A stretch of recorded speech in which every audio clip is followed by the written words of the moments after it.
ঘড়ির কাঁটায় ঠিক 8টা মানে একাধিক ব্রেকিং নিউজের আপডেট। রিপাবলিক বাংলায় আজ ব্রেকিং নিউজের আপডেট নিয়ে আমি সন্তু রয়েছে আপনাদের সঙ্গে।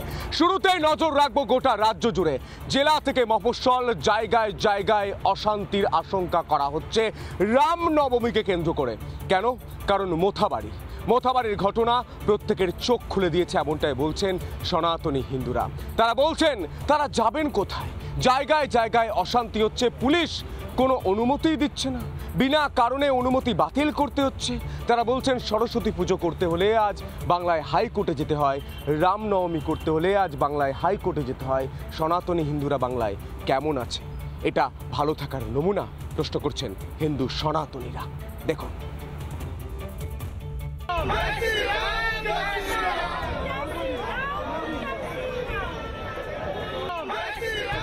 4 দিন পর রামনবমী। শ্রীরামের নামে উদ্দীপনায় কাঁপছে গোটা বিশ্বের সনাতনীরা। রামনবমী নিয়ে উন্মাদনার খামতি নেই এই বাংলাতেও। জয় শ্রীরাম ধ্বনিতে বাংলার রাস্তা কাঁপাতে প্রস্তুত বাঙালি হিন্দুরাও। কিন্তু এত আয়োজনের মধ্যেও কোথাও দানা বাঁধছে আশঙ্কাও। এখনো এই রাজ্যে যেভাবে একটা অংশ রাম নামে আপত্তি তুলছে, তাতে অপ্রীতিকর কিছু ঘটবে না তো? তার মধ্যে বিনা কারণে বহু জায়গায় রামনবমীর অনুমতি মিলছে না বলে অভিযোগ করছেন আয়োজকরা। হিন্দু পুজো পাঠ করবে, তার জন্য পারমিশন চলবে। তারপরে গ্রামের কালী মন্দিরে পুজো হবে, তার জন্য পারমিশন লাগবে। তারপরে বাড়িতে বিয়ে হবে, তার জন্য পারমিশন লাগবে। এটা কি মোগল রাজত্ব চলছে যে এখানে পারমিশন লাগবে? কেন পারমিশন লাগবে? পারমিশন না পেলে পুলিশকে ইনফরমেশন দেওয়ার দায়িত্ব আমাদের। হাওড়ার দুটি রামনবমীর মিছিলে পুলিশ অনুমতি না দেওয়ায় মামলা গড়িয়েছে হাইকোর্ট পর্যন্ত। দুটি সংগঠন আলাদা আলাদা দুটি মামলা দায়ের করেছে। বৃহস্পতিবার সেই মামলা শুনবে হাইকোর্ট। প্রত্যেকটি নাগরিকের তার নিজস্ব ধর্ম আচরণের সুযোগ রয়েছে। সেখানে সেই ধর্ম আচরণের জন্য আমরা কেন যাব হাইকোর্টের কাছে, কোর্টের কাছে? আমি আমার ধর্ম আচরণ করব, আরেকজনের ধর্ম আচরণ করবে। এখানে বিরোধ তো সৃষ্টি করে দেওয়া হচ্ছে। ধর্মাচরণ তো আমার জন্মগত অধিকার। ভারতের সংবিধান আমাকে সেই অধিকার দিয়েছেন। তার জন্য প্রশাসনের পারমিশন নিতে হবে কেন? আমার প্রশ্ন হচ্ছে সেইখানে। তারপরে তো কোর্টে যাওয়ার প্রশ্ন অনেক পরে, কিন্তু প্রশাসনের পারমিশন নিতে হবে কেন? এই পরিস্থিতিতে রামনবমী নিয়ে বড় সিদ্ধান্ত নিয়েছে পুলিশ। রামনবমী উপলক্ষে তৎপর পুলিশ। 2 থেকে 9 এপ্রিল ছুটি বাতিল পুলিশ কর্মীদের। রামনবমীর দিন অশান্তির আশঙ্কা থেকেই বাতিল ছুটি। যদিও কোনো আশঙ্কা নেই জানাচ্ছেন কলকাতার পুলিশ কমিশনার। আমরা প্রত্যেক যত ফেস্টিভ্যাল আছে সব ফেস্টিভ্যালে এইরকমই আমরা রিভিউ করি, দেখি বিভিন্ন জায়গায় আমাদের কোনো আশঙ্কা নেই। আর আমাদের একদম ক্লিয়ার আছে দ্যাট আমরা চাইছি সবাই ফেস্টিভ্যাল ভালো করে এনজয় করুক। কোটি কোটি সনাতনীর মনের মণিকোঠায় বাস করেন যিনি, সেই রামের উৎসব পালন করবে সনাতনীরা। জাতি, ভাষা, দলমত নির্বিশেষে রাম তো সবার। তারপরেও কেন এত বিতর্ক? তারপরেও কেন এই ভয়ের বাতাবরণ তৈরির মরিয়া চেষ্টা? রামকে যতই দূর করার চেষ্টা হবে, সনাতনীরা ততই বুকে আঁকড়ে ধরবে মর্যাদার পুরুষোত্তমকে। রিপাবলিক বাংলা।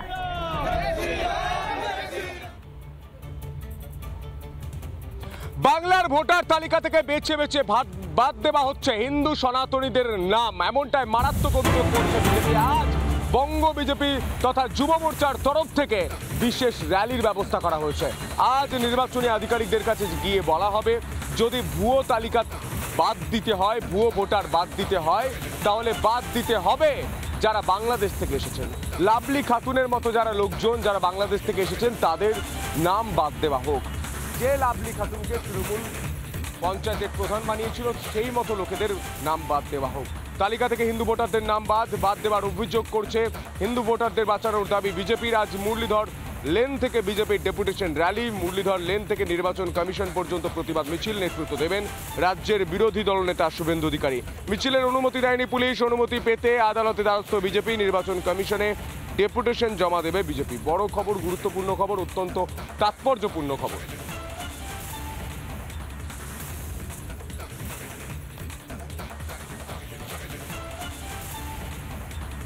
আপনাদের আরো একবার জানিয়ে রাখি, বাংলার ভোটার তালিকা থেকে বাদ দেওয়া হচ্ছে হিন্দু ভোটারদের নাম, এমনটাই অভিযোগ। হিন্দু ভোটারদের বাঁচানোর দাবি বিজেপির। আজ মুরলীধর লেন থেকে বিজেপির ডেপুটেশন র্যালি। মুরলীধর লেন থেকে নির্বাচন কমিশন পর্যন্ত প্রতিবাদ মিছিল নেতৃত্ব দেবেন বিরোধী দলনেতা শুভেন্দু অধিকারী। সঙ্গে রাখবেন যুব মোর্চার সভাপতি ইন্দ্রনীল খাঁ।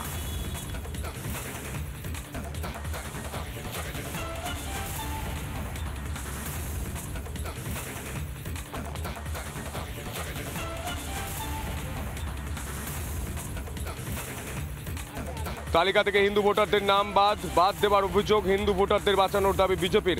আজ মুরলীধর লেন থেকে বিজেপির ডেপুটেশন র্যালি, মুরলীধর লেন থেকে নির্বাচন কমিশন পর্যন্ত প্রতিবাদ মিছিল, যার অনুমতি দেয়নি পুলিশ, অনুমতি পেতে আদালতে দ্বারস্থ। নেতৃত্বে থাকবে রাজ্যের বিরোধী দলনেতা শুভেন্দু অধিকারী এবং যুব মোর্চা সভাপতি ইন্দ্রনীল খাঁ।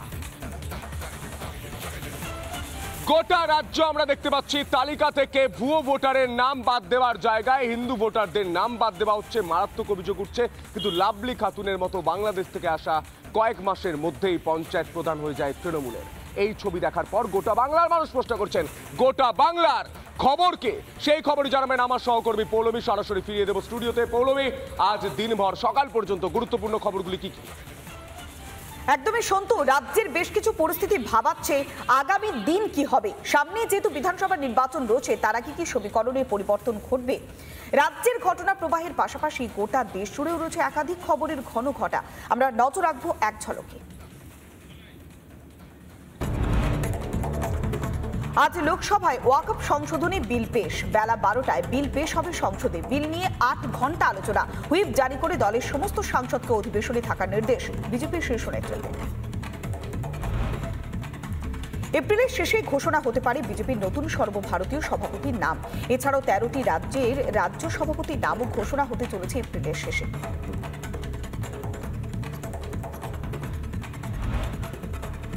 ভূমিকম্পে ক্ষতিগ্রস্ত মায়ানমার, এখনো পর্যন্ত উদ্ধার কাজ চলছে বেশ কয়েকটি জায়গায়।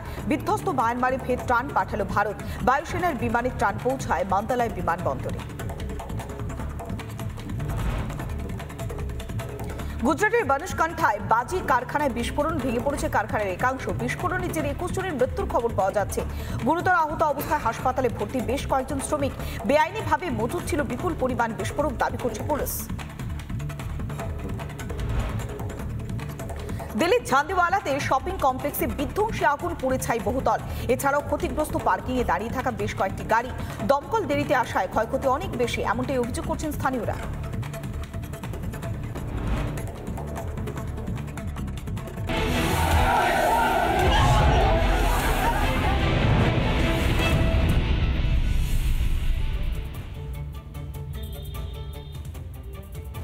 শহর থেকে জেলা, রাজ্যের উত্তর থেকে দক্ষিণ, গোটা বাংলার মানুষের কষ্ট, দুঃখ, যন্ত্রণা নিয়ে আমরা প্রশ্ন করি, বুক চিতিয়ে চোখে চোখ রেখে আলোচনা করি।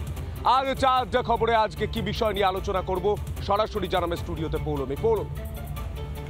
সন্তু, রাজ্যের দিকে দিকে বেআইনি বাজি কারখানার ছবি আমরা দেখেছি এবং বেআইনি বাজি কারখানায় বিস্ফোরণের ঘটনাও আমরা দেখেছি। দত্তপুকুর, বজবজ, এগরার খাদিকুল, আর সেই তালিকায় নতুন সংযোজন কি না পাথর প্রতিমা। পাথর প্রতিমার ঘটনা বারবার চোখে আঙুল দিয়ে দেখিয়ে দিয়েছে যে রাজ্যের আইন শৃঙ্খলা পরিস্থিতি ঠিক কোন জায়গায় রয়েছে। কেননা পাথর প্রতিমায় যেখানে বিস্ফোরণের ঘটনা ঘটেছে, সেই বিস্ফোরণ স্থল থেকে মাত্র কয়েক মিটার দূরেই ছিল পুলিশ ফাঁড়ি। তাহলে কি পুলিশ কিছুই জানতো না?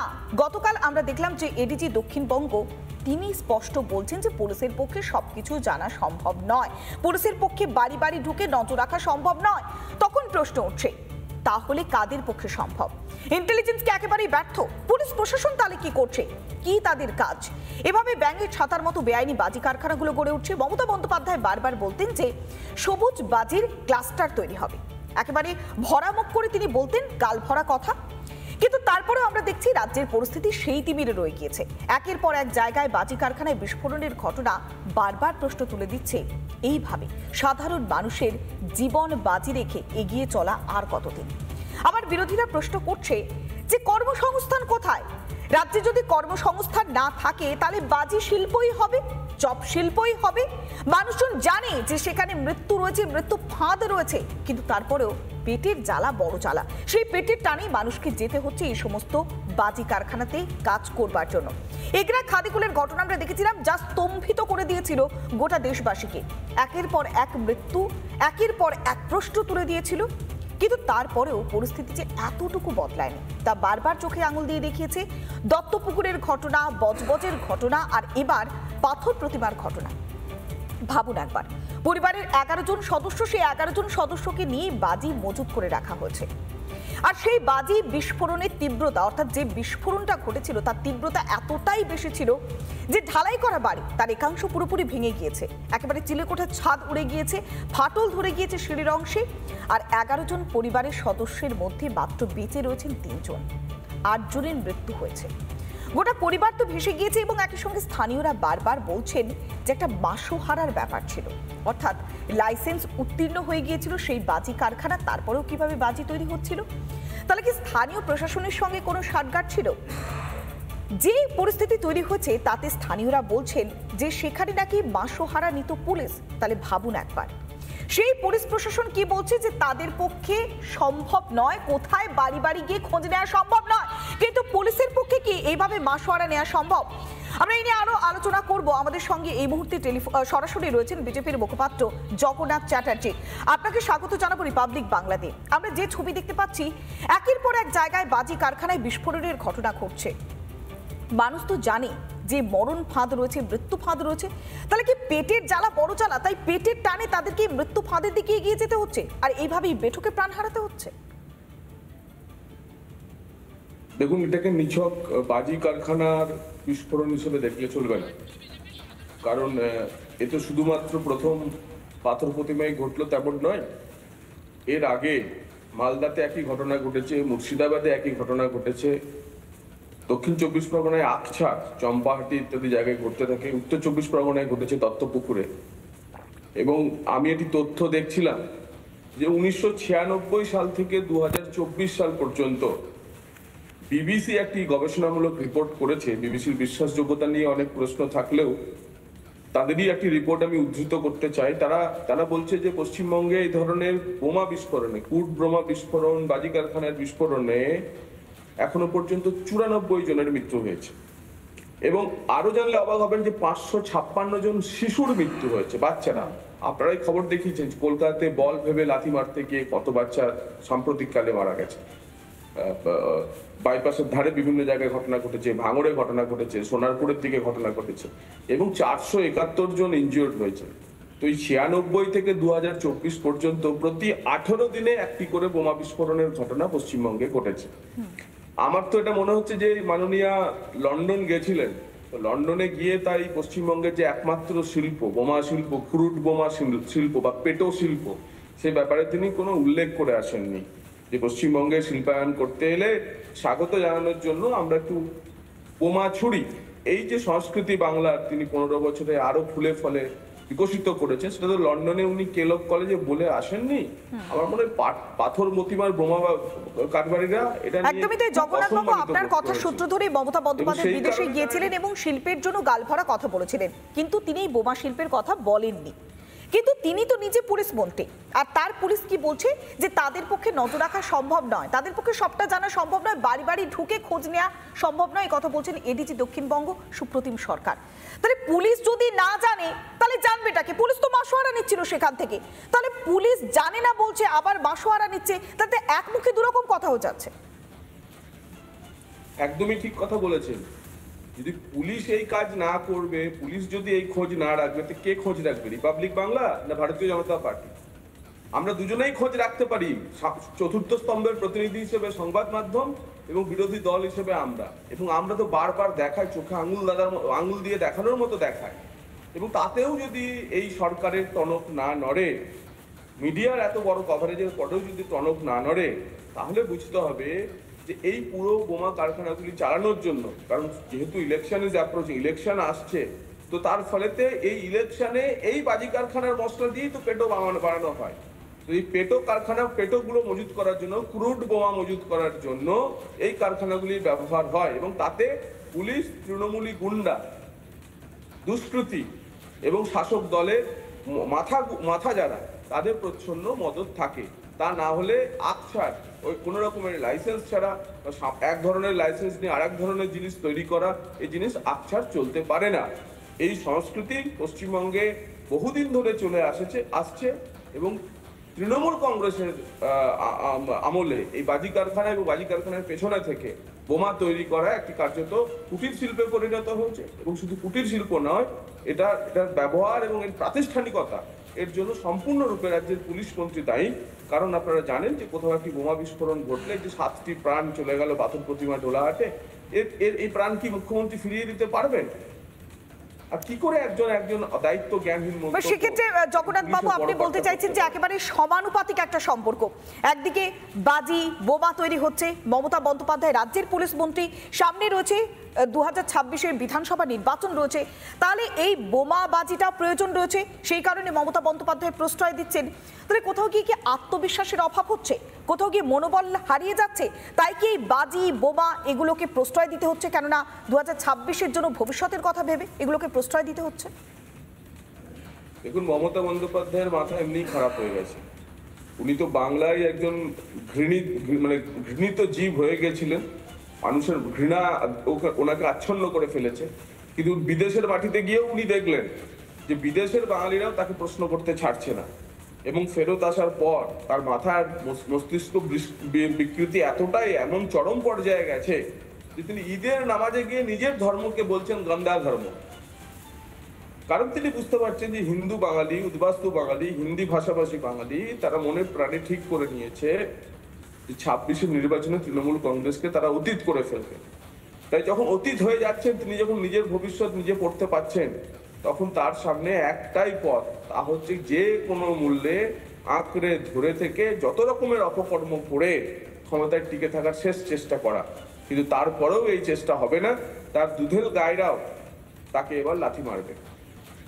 সেক্ষেত্রে জগন্নাথবাবু, দুধেল গাইরা তাকে কি ব্যবহার করবে সেটা তো সময় বলবে, কিন্তু মমতা বন্দ্যোপাধ্যায় প্রকাশ্যে যে মন্তব্যগুলো করছে তাতে আগামী দিনে মাটি কি শক্ত হবে নাকি মাটি আরো আলগা হয়ে যাবে? মাটি আলগা হওয়ার জন্যই তিনি 3 প্রকার জীবের সঙ্গে এক অদ্ভুত ত্রিকোণ প্রেম রচনা করেছেন। সেটি হচ্ছে দুষ্কৃতী, তৃণমূলের স্থানীয় একাংশ, নোংরা রাজনীতিবিদ এবং পুলিশের একাংশ। যাবতীয় পশ্চিমবঙ্গের অপকর্ম রচনার মূল কারিগর হচ্ছে এই 3-এর মেলবন্ধন বা এই 3-এর ত্রিকোণ প্রেম। যে কোনো একটি জায়গায় আপনি ডোলাহাটেও যদি খোঁজ নেন, পাথর প্রতিমাও, ওখানকার দুষ্কৃতীদের সংরক্ষণে, পুলিশের প্রচ্ছন্ন মদতে এবং তৃণমূলের দ্বারা পরিপুষ্ট হয়ে এই বাজি কারখানা এবং তার পিছনে ক্রুড বোমা সঞ্চয় চলছিল। তো মমতা বন্দ্যোপাধ্যায় প্রতিটি জায়গাতে এই পরিস্থিতি, এই ফ্র্যাঞ্চাইজি দিয়ে রেখেছেন, এবং এই ফ্র্যাঞ্চাইজি প্রাপকদের একটাই কাজ। মমতা বন্দ্যোপাধ্যায় যে বারবার বলতেন, জগন্নাথবাবু বারবার বলতেন যে গ্রিন বাজির মানে সবুজ বাজির ক্লাস্টার তৈরি হবে, তাহলে এগুলো কি একটা ফাঁকা আওয়াজ? খুব সংক্ষেপে, গ্রিন বাজির মানে কি তিনি আদৌ নিজে আজ বোঝেন? কেউ হয়তো একটা চিট দিয়ে দিয়েছিল, সেই চিট দিয়ে বলে দিয়েছিলেন। গ্রিন বাজি তৈরি করার জন্য যে পরিসর, যে পরিবেশ, যে কন্ট্রোল, পরিবেশ দপ্তরের যে কন্ট্রোল থাকা দরকার এই পুরো সিস্টেমের উপর, সেটা কি পশ্চিমবঙ্গে আছে? যেখানে পাটুলির মাঠে, ভাঙড়ের মাঠে, লালবাজারের দোরগোড়ায় কলকাতা শহরে ক্রুড বোমা পাওয়া যায়, সেখানে কোথায় উনি গ্রিন বাজি তৈরি করবেন? একদমই তাই। রাজ্যের যদি সমস্ত জায়গাটাই করাপ্টেড হয়ে যায় তাহলে এগোবে কিভাবে? আর সত্যি সবুজ বাজির ক্লাস্টার আদৌ কি তৈরি হবে নাকি প্রশ্রয় দিচ্ছে রাজ্যের শাসক দল অর্থাৎ পুলিশ মন্ত্রী মমতা বন্দ্যোপাধ্যায়? অনেক ধন্যবাদ। আমরা কথা বললাম রাজ্য বিজেপির সাধারণ সম্পাদক জগন্নাথ চ্যাটার্জির সঙ্গে।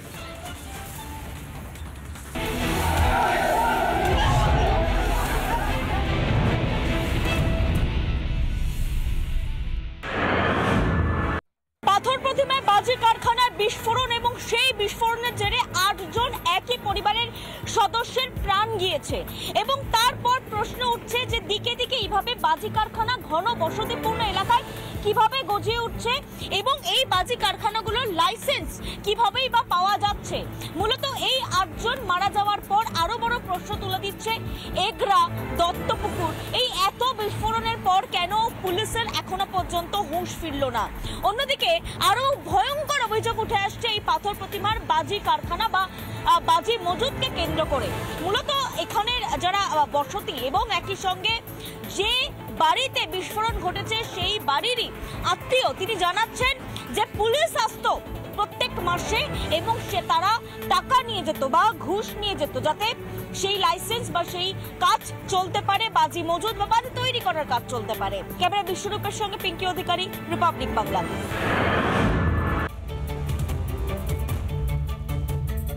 রাজ্যের উত্তর থেকে দক্ষিণ ভুয়ো ভোটারে ছেয়ে গিয়েছে গোটা বাংলা, এমনটাই অভিযোগ গোটা রাজ্যবাসী। এবং সেই ভুয়ো ভোটার ছাঁটাইয়ের যখন নির্দেশ দেওয়া হয়েছে নির্বাচন কমিশন থেকে, তখন বেছে বেছে বিডিওদের কাজে লাগিয়ে তৃণমূল ছেটে দিচ্ছে হিন্দু সনাতনীদের নাম।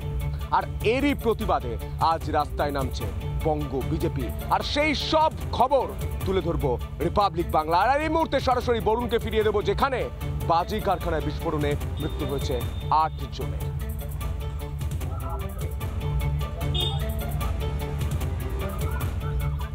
পাথর প্রতিমার 3 নম্বর ঘেরিতে ভয়ঙ্কর বাজি বিস্ফোরণ হয় চন্দ্রকান্ত বণিকের বাড়িতে। দাউ দাউ করে জ্বলতে থাকে, ভিতর থেকে বেরিয়ে আসে 8টি লাশ। আর সেখানে কি কারণে এই বিস্ফোরক তথ্য উঠে আসে রিপাবলিক বাংলার হাতে। এরপরেই আমরা জানতে পারবো। চোখ রাখুন রিপাবলিক বাংলায়। সুজিত, তোমার কাছে কি আছে?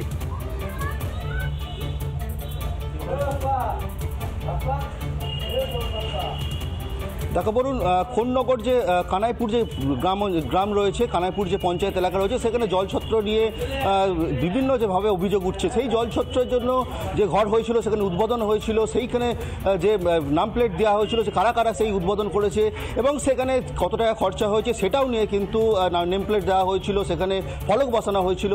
দিনের বেলা ফলক দেখা গেলেও রাত্রি হলে কিন্তু সেই ফলক উঠে যায়। বিরোধীরা একাধিকবার অভিযোগ করে পঞ্চায়েত প্রধানের বিরুদ্ধে, পঞ্চায়েত উপপ্রধান সেই ফলকে ছিল এবং সেখানে তার দেখিয়েছিল সেই ফলক, কিন্তু সেই যন্ত্রাংশ অর্থাৎ যে জলছত্র যে যন্ত্রাংশ কোনোভাবেই সেই যন্ত্রাংশ ছিল না সেখানে।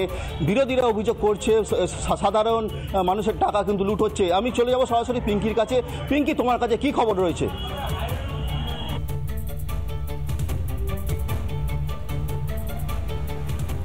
অবশেষে ওয়াকফ বিতর্কর অবসান ঘটতে চলেছে। আজকের 2 তারিখ, আজকের সংসদে এই নিয়ে বিতর্ক রয়েছে, বিল পেশ হতে চলেছে এবং সর্বোপরি 8 ঘন্টা ধার্য করা হয়েছে আলোচনা এবং বিতর্কের জন্য। সব মিলিয়ে সমস্ত খবরে আপডেট নিয়ে থাকবো সারাদিন থাকবো এই সমস্ত খবরে আপডেটের দিকে। অবশ্যই সঙ্গে থাকুন, দেখতে থাকুন রিপাবলিক বাংলা।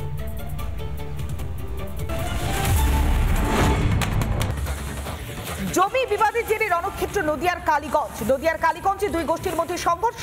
জমির আল কাটাকে কেন্দ্র করে ধুন্ধুমার কাণ্ড। বাঁশ লাঠি নিয়ে জমির মালিকের বাড়িতে চড়াও হয় তারা। বেশ কয়েকজনকে আটক করা হয়েছে। ঘটনায় বাড়িতে চড়াও হয়ে হামলা চালানো হয়। এই ঘটনায় আটক করা হয়েছে বেশ কয়েকজনকে। জমি বিবাদকে কেন্দ্র করে রণক্ষেত্র নদিয়ার কালীগঞ্জে 2 গোষ্ঠীর মধ্যে সংঘর্ষের ঘটনা। জমির আল কাটা চলছিল আর সেই আল কাটাকে কেন্দ্র করে ধুন্ধুমার কাণ্ড। অর্থাৎ জমির যে আল, সেই জমির আলের কোন দিকটা কার দিকে কতখানি থাকবে তা নিয়ে দুপক্ষের মধ্যে বচসা, তারপরে সংঘর্ষ, তারপরে রণক্ষেত্রে চেহারা নেয় গোটা এলাকা।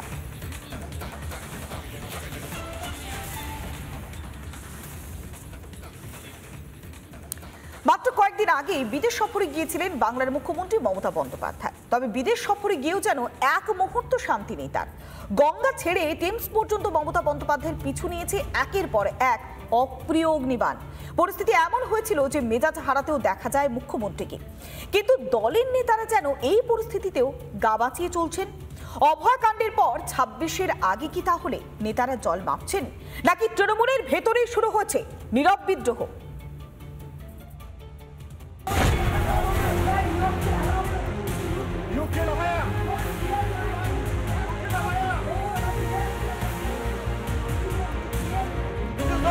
রাজনীতিতে নীরবতাও এক ধরনের ভাষা। অভয়ার মৃত্যুতে বিদেশেও যখন ক্ষোভের বিস্ফোরণ, তখন শাসক দল যেন মিউট মোডে। পিন ড্রপ সাইলেন্স শাসক দলের রথী মহারথীদেরও। কেলগ কলেজে কিভাবে একের পর এক প্রশ্নবাণ ধেয়ে এসেছিল মুখ্যমন্ত্রীর দিকে, মনে আছে? You know the case is sub judice and also it is central government has taken over. It is not with us. Please don't do politics here. It is not a political state that you can do it with me in my state, not here. And you know better than me. দলের নেতা নেত্রীদের মুখে কুলু পেটে বসে থাকা কি কেবল কৌশল, নাকি সত্যি দলে ভাঙনের আওয়াজ শুনতে পাচ্ছেন নেতারা? মমতা ব্যানার্জি গিয়েছিলেন অক্সফোর্ডে, যা হয়েছে ওইখানে যেভাবে প্রতিবাদ হয়েছে, ইনসাল্ট করার চেষ্টা করেছে, ওটা নিয়ে কিন্তু ইন্ডিয়া অ্যালায়েন্সের প্রত্যেকটা পার্টি কিন্তু কন্ডেম করেছে। তৃণমূলের জাহাজ ডুবতে শুরু করেছে। সত্যিটা টের পেয়েই কি সবাই গা বাঁচাতে ব্যস্ত মন্ত্রী শান্তিরা, যারা এতদিন মমতার এক ডাকে ঝাঁপিয়ে পড়তেন তারাই এখন স্ট্যাচু অফ লিবার্টি। পাঁচিলের ওপর বসে থাকে নির্বাচন এলে পরে, হ্যাঁ, যেদিকে বুঝবে নির্বাচনের ফলাফল সেদিকে ঝাঁপিয়ে পড়বে। আচ্ছা এটা বলুন তো, কোন মুখে নেতারা রাস্তায় নামবে? দেশ বিরোধী কথা বলছে, ইংরেজদের বলছে তোমরা কি সুন্দর 190 বছর আমাদের শাসন করেছো, বড় বড় বাড়ি বানিয়েছো, হ্যাঁ, তারপর তার হয়ে কথা বলবে।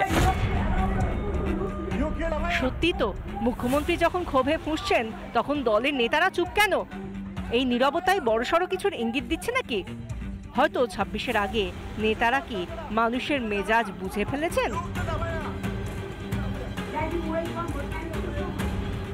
অভয়াকাণ্ডের পর মানুষের ক্ষোভে যে এত তাড়াতাড়ি শান্তি জল ছেটাতে পারবে না শাসক দল, তা হয়তো বিলক্ষণ টের পেয়েছেন মাঠে ময়দানে ঘোরা নেতারা।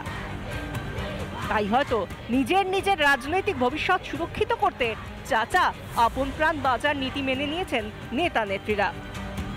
গদি টললে সাধারণত চিৎকার হয়, কিন্তু এখানে সবাই চুপ। তৃণমূলের নেতারা কি এবার সত্যি বুঝে গেছেন ভবিষ্যৎ কোথায়? রিপাবলিক বাংলা। ভাগবত পাঠের পর হিন্দু সাধুর উপরে হামলা, না এটা বাংলাদেশের ঘটনা নয়, এটা এই বাংলার। এই ঘটনা ঘটেছে এই বাংলারই দাসপুরে। আক্রান্ত হিন্দু সন্ন্যাসী হিরণময় গোস্বামী হাসপাতালে চিকিৎসাধীন। গোটা এই ঘটনায় সরকারকে তুলোধনা করেছেন বিরোধী দলনেতা শুভেন্দু অধিকারী।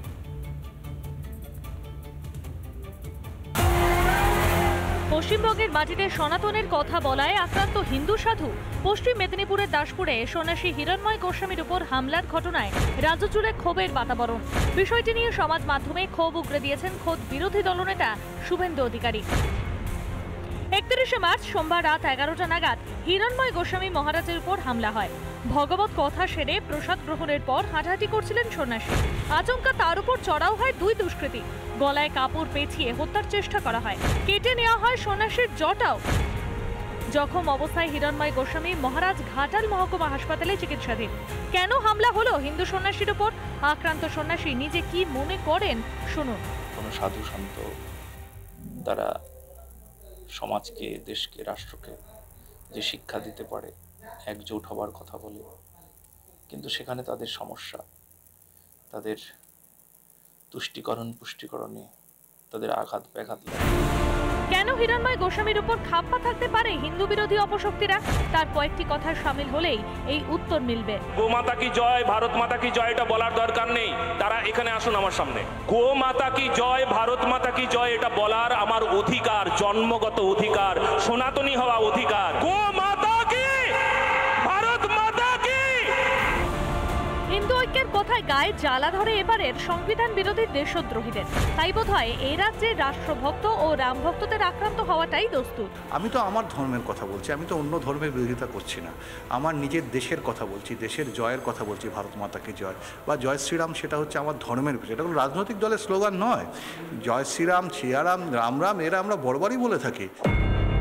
ওপারে যেমন সনাতনীদের এক করতে গিয়ে গ্রেফতার হতে হয় সন্ন্যাসী চিন্ময় কৃষ্ণ প্রভুকে, এপারেও একইভাবে নিরাপত্তা নেই হিন্দু সন্ন্যাসীদের। হিন্দুরা ঐক্যবদ্ধ হতে জানে না, এই ধারণার থেকেই হিন্দু সন্ন্যাসীদের অবাধে লাঞ্ছিত করা যায়, অপমানিত করা যায়, হিন্দু সন্ন্যাসীদেরকে নিগ্রহ করা যায়। এটা বাংলা বলেই সম্ভব হচ্ছে। এদিকে হিরণময় গোস্বামীকে ঘাটাল হাসপাতালে দেখতে এসে সরাসরি মুখ্যমন্ত্রীকে নিশানা বিরোধী দলনেতার। হিন্দু বিরোধীরা যারা আমাদেরকে কাফের বলে মনে করে, যারা মনে করে হিন্দুদের শেষ করতে হবে, তো মোগল পাঠানের সময় থেকে চলছে। তারা হিরণময় প্রভুকে পেয়েছে মাঝরাতে, যা করার করে দিয়েছে। এর জন্য দায়ী কোনো সম্প্রদায়ের লোক নয়, এর জন্য দায়ী রাজ্যের মুখ্যমন্ত্রী মমতা ব্যানার্জি এবং তাদের।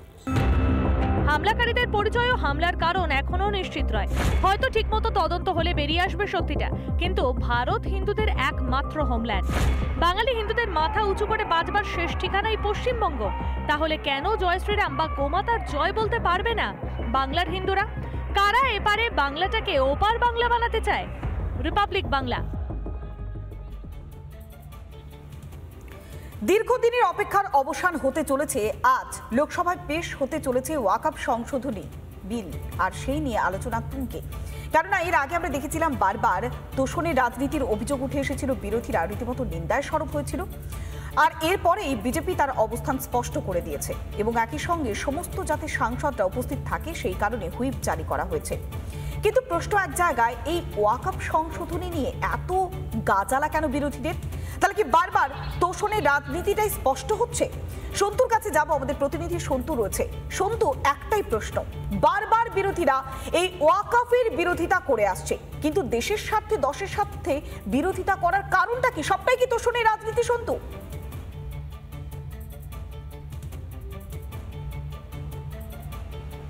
পৌলমী, দেশ যখন স্বাধীন হয়েছিল 1947 সালে, তখন বাবা সাহেব আম্বেদকরের লেখা সংবিধানে এই ওয়াকফ নিয়ে কোনো কথা বলা ছিল না, কোনো বিল ছিল না। শুধুমাত্র ভোট ব্যাংকের কারণে কংগ্রেস ওয়াকফ বিল নিয়ে আসে এবং সেই কংগ্রেস দফায় দফায় যখনই ভোটের প্রয়োজন পড়েছে তখনই এই ওয়াকফ সংশোধনী করেছে, আর ওয়াকফ বোর্ডের হাতে আরও ক্ষমতা দেওয়া হচ্ছে। পৌলমী, বলো, কোন দেশে নিয়ম রয়েছে কোনো বিবাদ হলে, কোনো প্রশ্ন হলে, কোনো আইন হলে কেন আমি কোর্টে যেতে পারবো না? কেন আমি প্রশাসনের কাছে যেতে পারবো না? কেন আমাকে যেতে হবে ওয়াকফ বোর্ডের কাছেই? আজ আমি যেখানে দাঁড়িয়ে রয়েছি, সেটা যদি ওয়াকফ বিল পুরনো থাকতো, তাহলে ওয়াকফ বোর্ড যদি চাইতো এই জায়গাটা ওয়াকফ সম্পত্তি, তাহলে সঙ্গে সঙ্গে নিয়ে নিতে পারতো, আমি কোথাও যেতে পারতাম না। কিন্তু সংশোধনী বিলে কি বলা হয়েছে?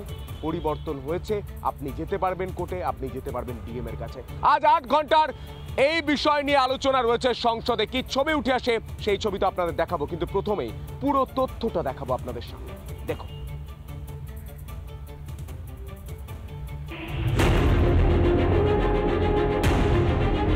ওয়াকফ সম্পত্তি নিয়ে বিতর্ক বহুদিনের। এ নিয়ে দখলদারির অভিযোগও উঠেছে অসংখ্যবার। ওয়াকফের নামে সম্পত্তি লুটের দিন এবার শেষ, কারণ বুধবারই লোকসভায় পেশ হতে চলেছে ঐতিহাসিক ওয়াকফ সংশোধনী বিল। প্রত্যাশা মতোই বিলের বিরোধিতা করছে কংগ্রেস, তৃণমূল কংগ্রেস, সমাজবাদী পার্টি, মিমের মতো তথাকথিত ধর্মনিরপেক্ষ দল। আর অন্যদিকে বিলকে সমর্থন জানিয়ে এগিয়ে এসেছে Shiv Sena, JDU, TDP, LJP, RLD, জেএসপির মতো বহু দল। অর্থাৎ এতদিন যারা রাজভবনকে ওয়াকফের বলে দাবি করেছিলেন, ফোর্ট উইলিয়াম কিংবা বিধানসভাকে ওয়াকফের সম্পত্তি বলতেন, তাদের সেই স্বপ্ন দেখার দিন এবার শেষ। তবে কথায় আছে, চোরা না শুনে ধর্মের কাহিনী। তাই বিল পেশের কথা উঠতেই গাত্রদাহ শুরু হয়েছে বিরোধীদের। ये वक्फ बिल अनकॉन्स्टिट्यूशनल है। ये वक्फ बिल आर्टिकल 14, आर्टिकल 25, 26, 29 का ग्रेव वायलेशन है। ये वक्फ बिल नहीं है, बल्कि ये वक्फ बर्बाद बिल है। ये মানুষকে ভুল তথ্য দিয়ে বিরোধীরা বিভ্রান্ত করতে চাইছে, পাল্টা যুক্তি বিজেপির। फॉर्मेलिटी है वो तो अभी चर्चा कब होता है मुझे पता नहीं है, लेकिन ये जो मिसलीड कर रहे हैं, तो ये किसी का प्रॉपर्टी हम वापस लेने का बात नहीं किया है, इधर माइनॉरिटी और मेजॉरिटी का। স্বার্থান্বেষী নেতাদের ফাঁদে পা দিতে নারাজ সচেতন মুসলিম সমাজও। বিলকে সমর্থন রাজস্থানের একটি দরগারও। जो मिसलीड किया जा रहा है कम्युनिटी को इस बिल के नाम पे कि साहब दरगाहें छीन जाएंगी या हमारे मुस्लिम जो इदारे हैं दूसरे वो चले जाएंगे, तो ये बात तो सही नहीं है। সরকার সংস্কার চাইলে কেন আপত্তি বিরোধীদের? সংখ্যালঘু তোষণের জন্যই যে এই নাটক, এটা এখন দিনের আলোর মতো স্পষ্ট। রিপাবলিক বাংলা।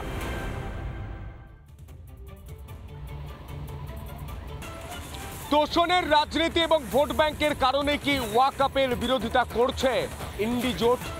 প্রশ্ন করব সরাসরি। প্রসূন মৈত্র আইনজীবী রয়েছেন, আলোচনা করব। স্যার, আপনাকে রিপাবলিক বাংলায় স্বাগত জানাই। আমার প্রথম প্রশ্ন, ওয়াকফ যখন এসেছে, ওয়াকফ বিল যখন এসেছে, তখন তো দেশ স্বাধীন হয়ে গিয়েছে, সংবিধান লেখা হয়ে গিয়েছে, তবে কেন আনা হয়েছিল? আপনি আইনজীবী হিসাবে কিভাবে দেখছেন?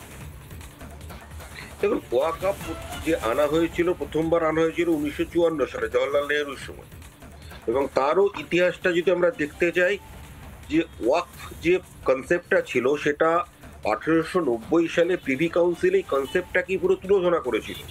এটাকে পুরো অসভ্যদের সিস্টেম বলেছিল, তাদের যে উত্তরাধিকার যে আইন ছিল। কিন্তু মুসলমানরা এটা নিয়ে লবি করতে করতে, তখন ভারত পরাধীন ছিল। 1913 সালে, যে বছর রবীন্দ্রনাথ নোবেল প্রাইজ পেলেন, সে বছর মুসলমান ওয়াকফ অ্যাক্ট পাশ করালো ব্রিটিশদের চাপ দিয়ে, এবং তারপরে সেটা আরো মডিফাইড হয়ে 1939 সালে ফার্দার অ্যাক্ট হিসেবে পাশ হয়। এবার সেই অ্যাক্টগুলো আমাদের যে ফাদার অফ দ্য কনস্টিটিউশন, যখন কনস্টিটিউশন তৈরি হয়, তাদের মাথায় ছিল, কিন্তু তারা ইনকর্পোরেট করার প্রয়োজন বোধ করেনি। কিন্তু জওহরলাল নেহেরু সিম্পল অ্যাপিজমেন্টের কারণে, তোষণের কারণে 1954 সালে এই ওয়াকফ অ্যাক্ট তৈরি করলেন, যেটাতে মুসলমানদের কিছু পাওয়ার দেওয়া হলো। কিন্তু একটা জিনিস মাথায় রাখতে হবে, সেই নেহেরুর তৈরি একটা কিন্তু অমুসলিম প্রতিনিধিদের রাখারও জায়গা ছিল। ছোট্ট প্রশ্ন রয়েছে, সংবিধান প্রণেতারা বাবা সাহেব আম্বেদকরের সংবিধানে যা জায়গা পেল না শুধুমাত্র কংগ্রেস ভোট ব্যাংকের কারণে, তা ওয়াকফ বিল আনতে পারে, ওয়াকফ আইন তৈরি করতে পারে, তার সংখ্যাগরিষ্ঠতা রয়েছে, কিন্তু এটা কতটা অনৈতিক সেই জায়গাটাই আসছি। অনৈতিক 54 সালে যে নেহেরু তৈরি করলো, সেটা তো তৈরি হলো সিম্পল কনস্টিটিউশন মেকারসদের উইশকে, ইচ্ছাকে অমর্যাদা করে। কিন্তু মূল যে এটা বলে, এটা কফিনে যে পেরেক মারা বলে, দুবার বললো 95 এবং 2013-তে।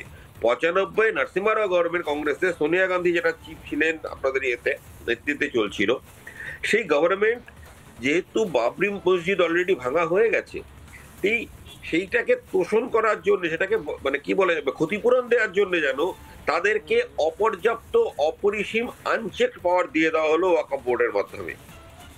নরসিংহ রায়ের সময় আমাদের অনেকগুলো ক্ষতিকারক বিল এসছে, যেমন আছে ওয়াকফ, যেমন আছে প্লেসেস অফ ওয়ারশিপ অ্যাক্ট, এরকম অনেকগুলো আইন, ডিসপিউটেড আইন এসছে শুধুমাত্র তোষণের কারণে, ক্ষমতায় টিকে থাকার কারণে। অলরেডি রাম মন্দির নিয়ে বিজেপি যেহেতু জমি তৈরি করছিল, তাই পাল্টা হিসাবে এই আইন তৈরি করা হয়। সেম জিনিসে 2013-তে ইউপিএ 2 যাওয়ার পথে মোদি হাওয়া অলরেডি দেশে এসে গেছে, এরা জানে আসতে পারবে না 14-তে, তাই 13-তে সম্পূর্ণ অনৈতিকভাবে এমন একটা যে কফিনের শেষ পেরেক মারা বলে, সেটা বেড়ে গেল সোনিয়া গান্ধীর নেতৃত্বাধীন মনমোহন সিং সরকার।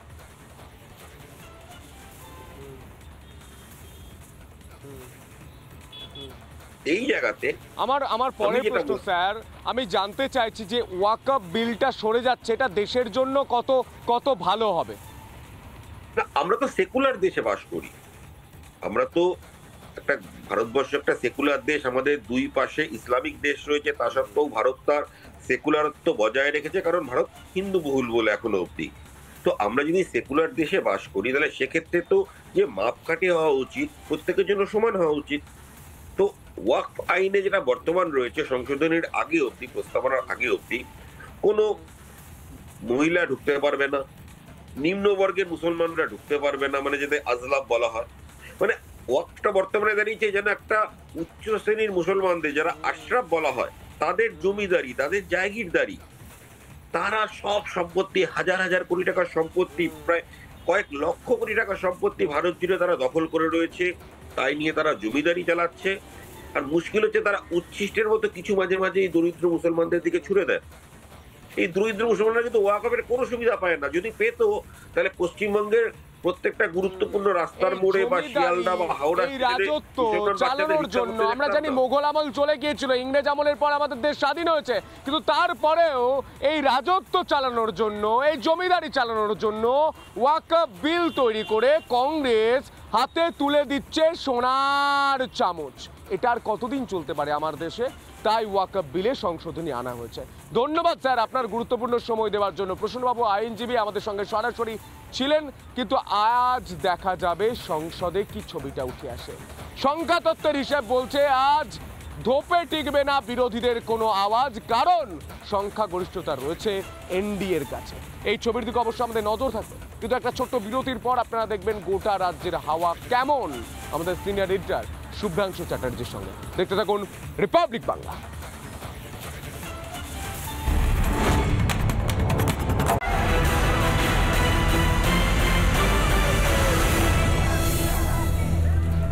হাওয়া কেমন আজ কিন্তু হাওয়া বড় এলোপাতাড়ি এদিক ওদিক ঘুরছে। আজ হচ্ছে গোটা ভারতবর্ষের হাওয়া কোন দিকে বইছে, কি ভাবছে সেই নিয়ে ওয়াকফ বিল আজ পেশ করা হচ্ছে সংসদে। সেই বিল, যে বিলটাকে, একটা কথা আছে না, বিড়ালের ঘোড়ায় ঘন্টা কে বাজবে, এরকম অনেক উদাহরণ আজ মনে পড়ে যাচ্ছে বঙ্কিমের সেই সাগরের কপালকুণ্ডলা। চারিদিকে ঝড় জল, নৌকো ডুবে যাচ্ছে। এই সময় নবকুমার নেমেছিল কোথায়? সেই জঙ্গলাকীর্ণ জায়গায় কাঠ আনতে, শুকনো কাঠ, সবার মুখে খাবার তুলে দেবে, কাঠ এনেছিল। কিন্তু নবকুমার আর ফিরতে পারেনি, নবকুমারকে ফেলে অন্যরা চলে গেছিল নৌকা নিয়ে। সংখ্যাগরিষ্ঠরা নবকুমারকে বলেছিল, নবকুমার পড়ে থাক। এই সংখ্যাগরিষ্ঠতার দোহাই দিয়ে মাঝে মধ্যেই আমাদের এখানে কি হয়েছে, যখন রামমোহন লড়াই করেছে তখনও সংখ্যাগরিষ্ঠরা বলেছিল রামমোহন বাজে। বিধবা বিবাহ যখন প্রচলন হয়েছিল তখনও বড় বড় সব নাম বলেছিল বিদ্যাসাগর ঠিক নয়।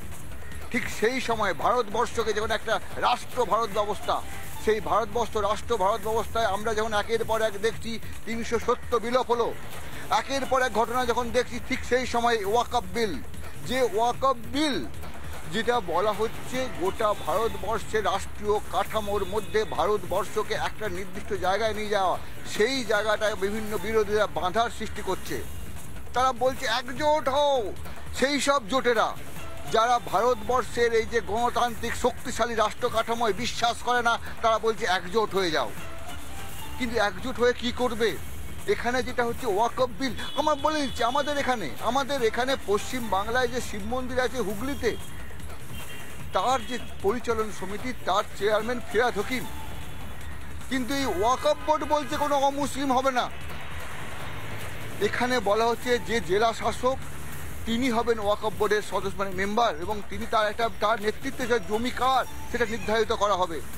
ওয়াকফ বোর্ডে একের পর এক বৈপ্লবিক চেতনা শিল্প আনা হচ্ছে, ঠিক সেই জায়গাটায় মেনে নিতে পারছে না বিরোধীরা।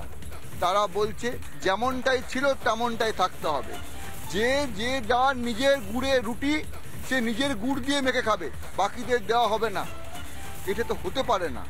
একটা কাঠামোগত জায়গায় একটা বিল আনা হচ্ছে, যে বিল ভারতবর্ষে হিন্দু মুসলিম যারা ভারতবর্ষে কোনো ধর্মের নয়, তো একটা ধর্ম নিরপেক্ষ দেশ, যে দেশে সকলেই সমান, সেই সকলের সমানের অধিকার এবং নির্দিষ্টভাবে গণতান্ত্রিকভাবে যেটা সুনির্দিষ্টভাবে যেখানে কোনো ফাঁক ফোকর থাকা চলবে না, সেই বিলটা আনা হচ্ছে। কারো জমি কেউ হড়পে নিতে পারবে না, সেই বিল আনা হচ্ছে। যে বিলে বলা হচ্ছে মনুষ্যত্বের জয়, মানবিকতা, মানুষের জয়, সেই ওয়াকফ বিল আনা হচ্ছে। সেই জায়গায় বলা বিভিন্ন দেশ যারা আছে বিরোধী শক্তি, তারা বলছে একজোট হয়ে যাও, হুইপ জারি করে দিচ্ছে কেউ কেউ। এই জায়গাটায় দাঁড়িয়ে আজকের হাওয়া বেশ গরম, এবং সেটা আমরা সারাদিন দেখতে পাবো আজকের। কিন্তু তার আগে আমরা এখন একের পর এক ব্রেকিং নিউজে যাব।